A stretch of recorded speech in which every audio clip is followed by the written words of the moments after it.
Hey everyone, Jeff Murrin here, wanting to continue our conversation of the Iliad by Homer.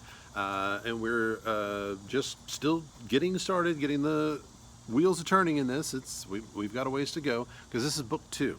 All right, and so let's go ahead and jump right in. Where we left off was that we had the back and forth between Agamemnon and Achilles, where there was that prideful exchange between them, where if I, Agamemnon, am going to have to give up something that I've stolen fair and square, then I want to take your prize, Achilles, or I'm going to take one from here, whenever, if you're going to take something from me, that's going to lower my status. And if it lowers my status, that elevates you. And I can't have that kind of thing. So much pride with these guys.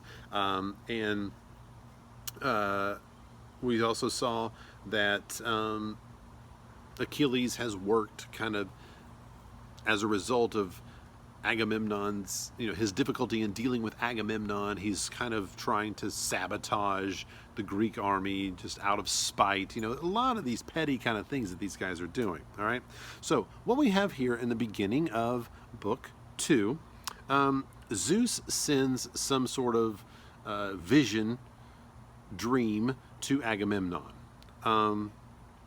And it's Nestor. Nestor is this wise sage of the Greeks that everyone will listen to and sort of always gives the best advice. Well, Nestor in a dream comes to Agamemnon and tells Agamemnon that he can take the city of Troy. This is going to be easy. If you will just have at it and you'll just charge in and do what you need to do, then you can just take these guys out. All right? But it's interesting to try to see and test the Greeks to see where they are in all of this. He tells them, guys, we've been at this long enough. We haven't been successful in 9 years. Let's pull up stakes. Let's go on home. And they're like, really? Okay, cool. And they take off. And he's like, that's not what I wanted to happen at all. All right. And so Hera, the goddess Hera, loves the Greeks and wants to help them out.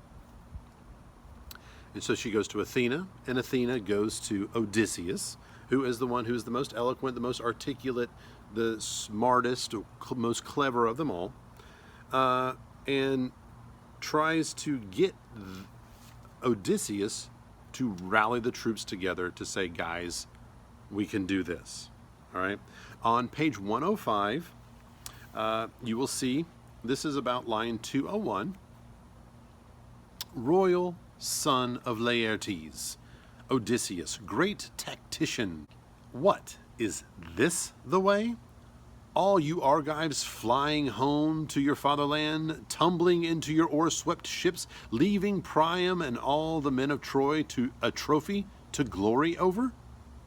Helen of Argos, Helen, for whom so many Argives lost their lives in Troy, far from native land? No, don't give up now. Rage the Achaeans' ranks with your winning words. Hold back each man you find. Don't let them haul their rolling ships to sea. All right, so Athena is convincing Odysseus to speak out and to say, guys, you're going the wrong way.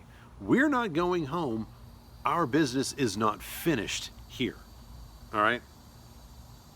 And so he is reminded, or reminds them, I should say, of a prophecy. All right? And I'm going to take a look at this prophecy really quick. He's speaking to them, and he says on page 109, this is about line 362, where it says, when a great omen appeared. All right? It says, a snake, and his back streaked red with blood, a thing of terror. Olympian Zeus himself had launched him into the clean light of day. He slid from under the altar, glided up the tree, and there the brood of sparrow, helpless young ones, teetered high on the topmost branch tips, cowering under the leaves there. 8 they were all told, and the mother made the 9th. She'd borne them all, chirping to break the heart, but the snake gulped them down, and the mother cried out for her babies. Fluttering over him, he coiled, struck, fanging her wings, a high, thin shriek. But he'd swallowed down the sparrow with her brood. The son of crooked Cronus, who sent the serpent forth, turned him into a sign, a monument clear to see. Zeus struck him to stone, and we stood by, amazed that such a marvel came to light. Okay, so in this story, a snake goes up a tree, finds a nest of baby birds, eats them all, there are 8, and eats the mother as well, 9. All right, so what does this mean? Let's continue. So then, when those terrible monstrous omens burst in on victims we were offering to the gods, Calchas swiftly revealed the will of Zeus. Calchas swiftly, why, struck dumb now, my long-haired Achaeans, Zeus, who rules the world, has shown us an awesome sign, an event long in the future, late to come to birth, but the fame of that great work will never die. As the snake devoured the sparrow with her brood, 8, and the mother made the 9th, she'd borne them all. So we will fight in Troy that many years, and then in the 10th, we'll take her broad streets, so that the prophet revealed the future. And now, look, by God, it all comes to pass. Up with you, all you Argives geared for combat. Stand your ground right here until we take the mighty walls of Priam. So, what goes on here is like that story where the snake killed the 9 baby birds and the mother, or the 8 baby birds and the mother, making the mother the 9th.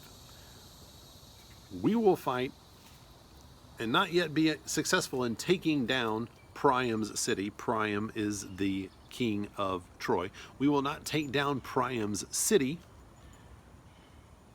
We will try for nine years, but in the 10th year we will be successful. So if you remember, where were we when we began this story? We were in the 9th year of the battle. And so essentially the idea is like, guys, our victory is right around the corner. We've been at this for 9 years. The 10th year we will be successful. Do not leave now. All right, if you leave now, this was all for nothing. Our victory is just around the corner. Okay, so don't give up. And then what we have is Agamemnon getting everybody together. Nestor tells him to get everyone together. He organizes them by city and by clan so that they can fight alongside the people that they trust. And it goes on a list of kind of who's who among the Greeks and among these warriors and cities and regions within the Greeks that have all band together to take down Troy, and so we get to see who those people are. Now, something I want to read to you. There is, in these Greek tales, something known as the epic simile. All right, so if we know the word epic, we know it's this, when people say, oh man, that was epic, that means that, it was huge, it was a big deal, it was an amazing thing. Well, we have these, in these epic poems, these epic tales, these things called epic similes. And we know a simile, comparison using like or as, okay? The clouds are like marshmallows in the sky, or something like that, to where we have one thing and it's compared to another thing so that we can kind of play those two ideas off of each other so that we can have a reference point to say, oh, I can see what that's like. So I want to read you some of these amazing epic similes, and you'll see a huge list of them. These are not by any means the only ones, but you'll see these from page 114 all the way through 115, and I'm going to read these to you. We're going to begin on line 539. As, there you go, right at the beginning. As ravening fire rips through big stands of timber high on a mountain ridge and the blaze flares miles away, so from the marching troops the blaze of bronze armor, splendid and superhuman, flared across the earth, flashing into the air to hit the skies. All right, here we go with another one. Armies gathering now, as the huge flocks on flocks of winging birds, geese or crane or swans, with their long lancing necks circling Asian marches round the Caster outflow, wheeling in all directions, glorying in their wings, keep on landing, advancing, wave on shrieking wave, and the tidal flats resound. So, tribe on tribe, pouring out of the ships and shelters, marched across the Scamander plain, and the earth shook, tremendous thunder from under trampling men and horses drawing into position down the Scamander meadow flats, breaking into flower, men by the thousands, numberless as the leaves and spears that flower forth in the spring. Here's another one. The armies massing, crowding thick and fast as the swarms of flies seething over their shepherds' stalls in the first spring days when the buckets flood with milk. So many long-haired Achaeans swarmed across the plain to confront the Trojans, fired to smash their lines. Keeps it going. The armies grouping now, as seasoned goat herds split their wide-ranging flocks into packs with ease, when herds have mixed together down the pastures. So the captains formed their tight platoons, detaching right and left, moving up for action, and there in the midst strode powerful Agamemnon, eyes and head like Zeus, who loves the lightning, great in the girth like Ares, god of battles, broad through the chest like sea lord Poseidon, like a bull rising head and shoulders over the herds, a royal bull rearing over his flocks of driven cattle. So imposing was Atreus' son, so Zeus made him that day, towering over fighters, looming over armies. All right, so it's not just the simple, the clouds are like marshmallows. It is these long, drawn-out, like, you know, the armies are gathering together like flocks upon flocks of birds as they come together, all winging together. And we have this long and very eloquent description of what that looks like, and a description of the comparison and how those things are linked. So continue reading on your own, and I'll see you back here. And in the meantime, happy reading.